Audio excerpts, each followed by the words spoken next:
Hey, Sleepy Sheepy here. Today we're going to be looking at a level 70 strength poison build. So this is going to be the first build that I showcase after the 1.07 patch, and we're going to be trying to showcase some of the Ashes of War a little bit more in detail that got buffed. So Phantom Slash was one, another was Spinning Slash, and then also Viper Bite on the Coil Shield got buffed as well.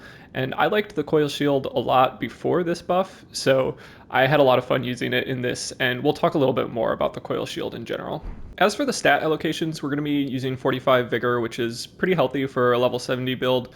Everything else is going into strength or endurance just to meet the weight load we want for this and to increase our strength damage. If you wanted to go for a dexterity build, that would be a little bit stronger for the poison Pest Glaive, but the scaling difference is a C to D scaling. It's not that much, and at this level, I don't think it matters too much. And then for armor, we're going to be wearing the Mushroom Crown, which does boost our attacking power when we proc poison. We have Crucible Tree Armor, All Knowing Gauntlets, and Crucible Greaves. So that gives us 68 poise, which I believe is the new poise breakpoint for light weapons. I haven't seen for sure calculations on that, but I think light attacks are now doing close to 68 poise damage. So that's the poise breakpoint that I went for. And then I've also got a Shard of Alexander to boost my skills, as well as Kindred Rot's Exaltation, which also boosts attack power when you proc poison. And then Urtree's Favor just to boost HP, equip load, and stamina. And then Radagon's Sword Seal to give us 5 points in Vigor, Strength, Endurance, and Dexterity. So that's the setup I use. Radagon Sword Seal is not a must. It is useful, I think, at this level. I would say you can get away with it up until like 80 or 90. So I used it here, but you could also swap it out for Crimson Amber Medallion if you wanted to, but you might need to make some changes to your loadout. I'll be swapping around weapons a little bit. So I do have 4 Pest's Glaive. They're going to be farmable, so you could really get as many as you want and put as many different Ashes of War as you want, but I have 2 poison infused one with Spinning Slash and the other with Phantom Slash, and then I have 2 strength infused ones, one with Flaming Strike and one with Black Flame Tornado. Those are more for emergency situations. If I need to do burst damage, I'll use the strength ones, and then if I'm just in normal invasion, I'll use the poison ones. Real quick, I just wanted to showcase the benefits of the Talisman Kindred Rot of Exaltation, as well as the Mushroom Crown, which both stack together. So when we get Scarlet Rotted here in just a moment, you'll see that the AR for my right-handed weapon goes from 312 to 412. So that's about 133% boost in attacking power, which really just makes this a great option. As for the tiers that I'm using in my mixed physic, I have the Strength Knot tier, which is just going to boost my strength, and then the Crimson Bubble tier, which is going to give me health if I'm close to death. So these two are pretty flexible. I would say that neither are particularly necessary for this build, but I enjoyed using these two. Real quick, I wanted to go over the moveset. We're going to be using the Pest Glaives, which have a pretty normal halberd moveset. You have running pokes, which are going to be strong, jumping heavies, which do the sweep attack rather than the slam down, and then regular R1s just do the overhead slash, which is standard for the Black Knight halberd, I believe, but it's not the same as just the regular halberd, which does get a poke. So the poke attack, I would say, is very strong. I use the running light attack quite a bit, but I also want to talk about Viper Bite.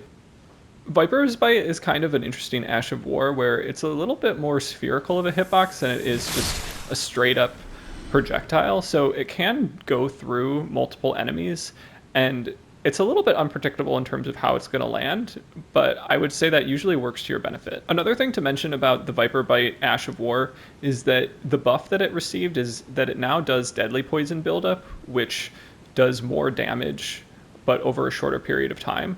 So this is actually a really decent pressuring tool, and you'll see throughout the invasions that in some case it'll do a significant amount of chip damage, or it might even be enough to kill my opponent. So I really like it, and because it procs in one hit most of the time now, I feel like it's pretty viable to get that off early in the invasion, let it chip my opponent, and then switch to a more melee-based attack. I will mention that this build does have the weight load to use 2 Pest Glaive. So if you do want to use 2 at once, which is pretty solid, especially the jumping attack, I definitely recommend that, and it's not too bad to just hard swap between the Coil Shield and the Pest Glaive. So That is definitely an option if you like the dual wield moveset. The running L1, which comes out in 2 slashes, I find to be really useful, as well as the jumping L1, which comes out all at once and can do quite a bit of damage. If they're both poison infused, you will likely get another poison proc if the first one's worn off, but it won't be with deadly poison. The main strategy for this build is going to be to land Viper's Bite, which usually procs poison in a single hit, and then usually switch to the two-handed attack with the Pest's Glaive now that we have the damage boost. So I found that you could do a ton of damage if you proc the poison with Viper's Bite and then do something like Phantom Slash, especially if you land 2 out of the 4 possible slashes that you can do. That just about covers everything I wanted to say about this build, so let's just go ahead and jump into the invasions. This first invasion is just going to be a quick one to start us off, but we do use pretty much the main strategy of the build, which is getting the status proc associated with Viper Bite, and that gives us the damage boost associated with our Kinder's Rot Talisman as well as our Mushroom Crown. And so we're doing decent damage, and then we switch over to the Pest Glaive with Phantom Slash, and that's going to be useful right about now when they use Moonveil. So even though I get staggered by Moonveil, the first part of Phantom Slash comes out and does about 500 damage, which is not insignificant at all. And I think it's one of the reasons why Phantom Slash is so powerful. And then eventually we do get a backstab, which does most of the host's health. And I do a quick weapon swap here, but it doesn't really end up mattering because I think they get killed by a bubble or the poison there. So just an effective build, I would say, in that context. Next we have a 3v1 in the same area, and this was one of those situations where I felt like, okay, I might need to adjust my build a little bit to something more powerful. So I do get a second and switch over to the Flaming Strike Ash of War, which pretty much takes care of one Phantom in a one-shot. So that really helps relieve some of the pressure of this invasion, and I'm able to move on and switch over to one of my Poison Glaives. So it's a little bit more fair, and so that I'm a little bit truer to the build type that I'm going for. They don't seem to notice me, so I'm able to get a quick status proc with the Viper Bite Deadly Poison, and that begins applying pressure to the Phantom, and I'm able to run away a little bit, which is useful. I'm still getting damage on the Phantom, but they're not really damaging me too much, and I'm mostly just trying to avoid this person that's kind of spamming that Ash of War that's associated with the Beast Jaw colossal weapon. So I eventually fall off, which ends up being pretty useful as a way just to kind of give myself a bit of a breather and isolate myself from the opponents. I think that they're going to come through that door, so I go for a Phantom Slash Turn and Burn, but they end up not going through, and then I get some damage with the Phantom Slash even though they get off the Moonveil and hit me with it, and I end up staggering them with the just jumping attack for my Glaive. And you can see there that might have been an attack that would have not stance broken my opponent before the patch, but now that we're doing more poise damage with our weapons and the shields got nerfed a little bit, I think we're going to see more people either switching away from shields or people that just get stance broken when they've got their shield up more often, because shields are not quite as powerful as they used to be, which is a really nice change to see. And I kind of just begin chasing down this host. They don't have any armor, which, you know, is not a great idea for an environment like this. And then they get hit by an arrow from the PvE, and I come to finish them off, but my poison does the rest. So that was a pretty good 3v1 where we took care of one really early and then managed to kill the rest just kind of over time. Here we have another just 2v1, and I use the iframes at the beginning to get off the Viper Bite Ash of War, and it actually procs poison for both people at the same time. So that's an advantage to the Viper Bite, is that it doesn't just stop when it hits one person, it goes through people and can apply a deadly poison to 2 people at the same time or more. And that, you know, starts chipping the host, continues to apply pressure, and it also kills the Phantom. So that was pretty nice there, and once it's just a 1v1, I feel like I'm in total control here. The Viper Bite wears off, and I'm able to get a kill with the Viper Bite, which is kind of nice. It doesn't do a ton of damage, but it does feel good to kill with that Ash of War. Next we have an invasion that I felt like showcased this build alright, but also I wanted to put in the showcase because these 2 people killed me earlier. They were standing at the top of the ladder with you know, the Rivers of Blood and then the Bloody Slash, and I tried to wait them out and eventually just climbed up the ladder, and between those 2 Ashes of War, I was toast. So it was nice to come back and fight them in a more fair ground situation. And you can see this person's got Rivers of Blood and a Fingerprint Shield, which are a little bit scary of a combo, but I am able to stance break them with the Phantom Slash Ash of War, and then get the follow-up riposte, and then as they're running away, get them with the running light attack of the Pest Glaive. So that definitely felt good. And then here's another stance break. So you can see that just stance breaks are going to be more common now, and shields aren't what they used to be before this patch, which is really just a great change to see. And I think hosts and co-opers are going to need to really adjust their playstyle for this. And you can see I'm going for a lot of the Viper Bite attacks. It's a lot harder to land in a one-on-one situation, especially if somebody's not too aggressive. I think it's useful if you can whiff punish with it or roll catch with it, but it's not the most practical because the windup is so long. So if you've got somebody that knows what they're doing, and this person does to some extent, it's not going to be the best way to attack. So eventually I stopped going for the Viper Bite Ash of War, and here I try to go for a little bit of a Chad move and just let the poison kill them before they can heal, but I didn't realize that they got procced with the Glaive rather than the Viper Bite, and I think the Viper Bite would have killed them more quickly in that instance, but the type of poison that comes out with the Glaive, it doesn't do as much damage per tick, so that was not the correct call, but I felt like, you know, worst comes to worst, I just finish them off regularly. Like, the fight is definitely going in my favor, so it's okay. And then I also felt it was a good way to showcase the dual Glaive moveset, so I'm going for a lot of jumping attacks, and that just chunks quite a bit of damage from the host, and then I get them with the follow-up of the running light attack with both attacks. So that one was pretty nice, and just a good showcase for a couple different elements of this build. This next invasion starts out as just a 2v1, and it's kind of cool because it's in one of the poison swamp areas, so it kind of works with the build that I'm running. But it does turn into a 3v1. I believe a blue gets summoned a little bit later on. So I'm just trying to figure out exactly how I want to approach this situation, and I do realize that there's a third person in here at this point, so I start to weapon swap, realize that there's some magic coming my way, so I try to give myself a little bit more space, and then once I think that I'm all clear, I switch over to the Flaming Strike Ash of War Glaive, and this is going to be really useful. I don't really like to spam Ashes of War too much, but you'll see the playstyle of this blue really kind of invites it. They're very consistently aggressive with their dual curved swords, and that's a strategy I see quite a bit with the dual curved swords, and it's really effective, especially if you have good backup.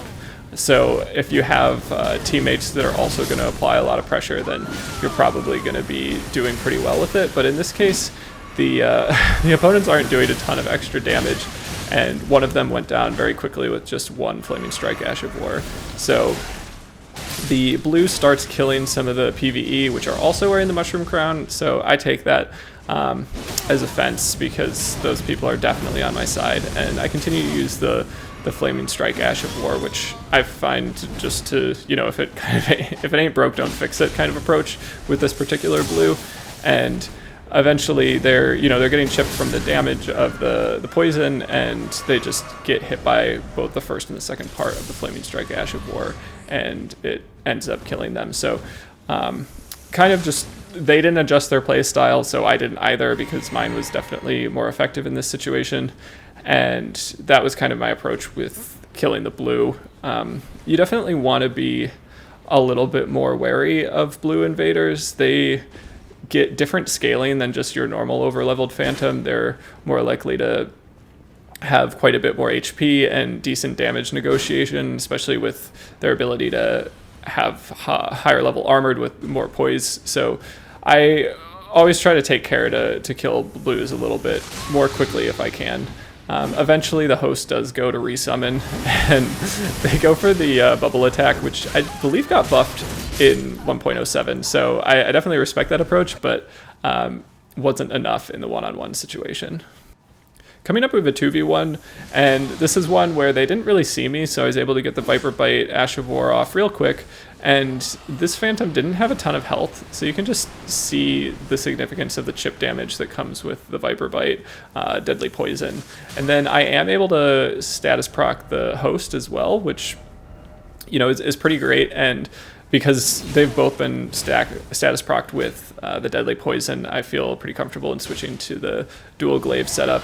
And here we just finish off the Phantom. It's also worth noting that Rot Breath got nerfed in this patch, so I found it to do a lot less damage in terms of damage output, as well as Scarlet Rot buildup. And I just wanted to kind of put that in here because that's worth mentioning, is that Rot Breath is no longer quite as powerful as it used to be. Eventually we did get that Phantom killed with just the Phantom Slash, but that duo wasn't too concerning in terms of how much damage they were doing. Next we have a 3v1 here with a pretty powerful build with Bike Spear, so that's always something to look out for. I get pretty close to killing this Phantom, but I don't really have the right amount of space to do what I need to do, and the other Phantom is pressuring pretty well with Bike Spear, getting some madness build up on me. And eventually I do get hit with their Ash of War, get madness procced, and now I'm trying just like not to panic and just dodge everything effectively while also not ending up in a corner too badly.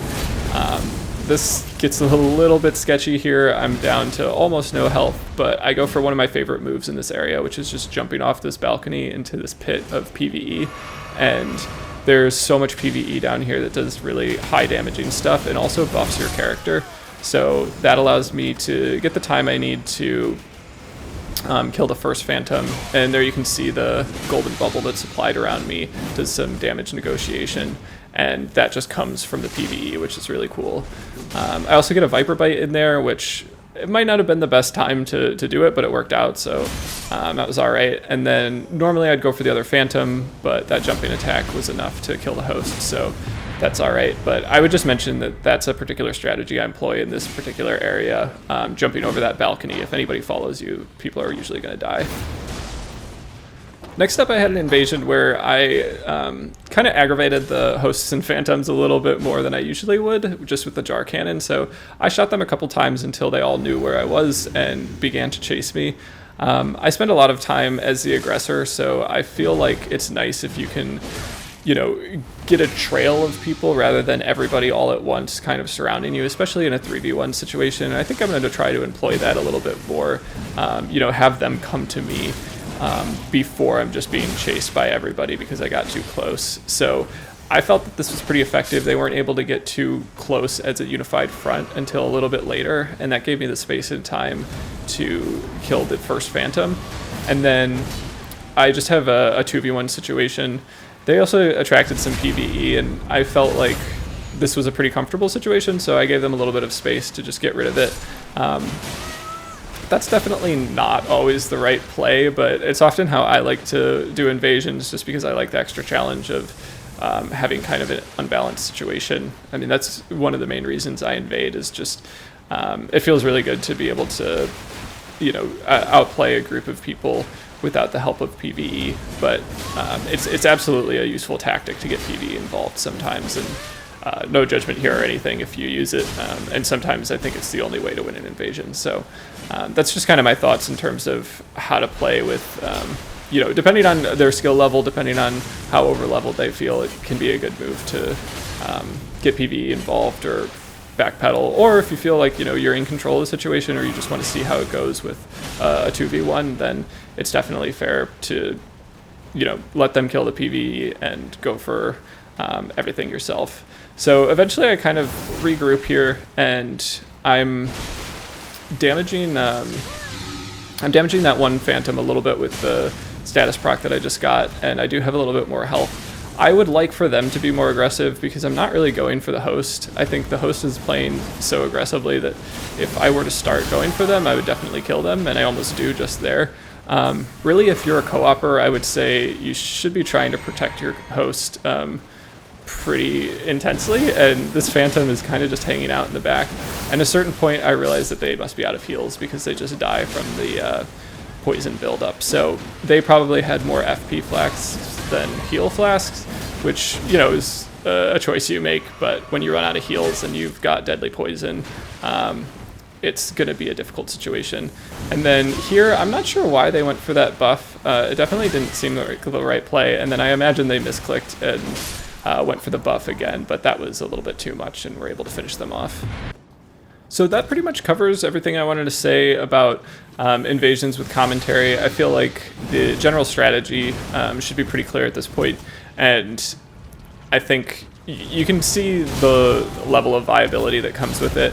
It's by no means meta, but I would say it's one of the more fun builds that I've used. I'm going to be kind of sad to move on to another one because I would have invaded more with this if I wasn't trying to switch up my builds pretty regularly. But this might get a part 2 at some point. I would say the poison status proc in general, especially when you have something like the Coil shield, is just a lot of fun to use. It's a fun way to pressure, and having some armor that kind of legitimizes the use of it, like the Mushroom Crown and then the Talisman as well, definitely makes it feel like, okay, I'm not just using something that's a totally meme build. And after the buff that the Coil shield got, I would say like I wasn't struggling to win invasions. When it's a 3v1 and everybody has Moonveil, sure, it's pretty hard, and I wouldn't mind having a more meta setup. But you can put so many different Ashes of War on the Halberd class that I would say it's totally fine, especially at rune level 70, where the damage scaling is a little bit more manageable and you're able to outplay your opponents a little bit better. So I really enjoyed this build. I would say you should definitely give it a try, and the name of the game is just getting an early status proc with the poison and then going for normal melee attacks. But the Halberd class is strong, so definitely give it a try. And I appreciate everybody watching. Just kind of keep in mind those things for the rest of the video if you want to continue to watch. It's not a bad strategy, and I think you'll see it employed in different places and be pretty effective.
As always, if you made it this far, I just wanted to say thanks so much for watching. I really appreciate everybody's support, everybody who likes and subscribes and contributes to watch time.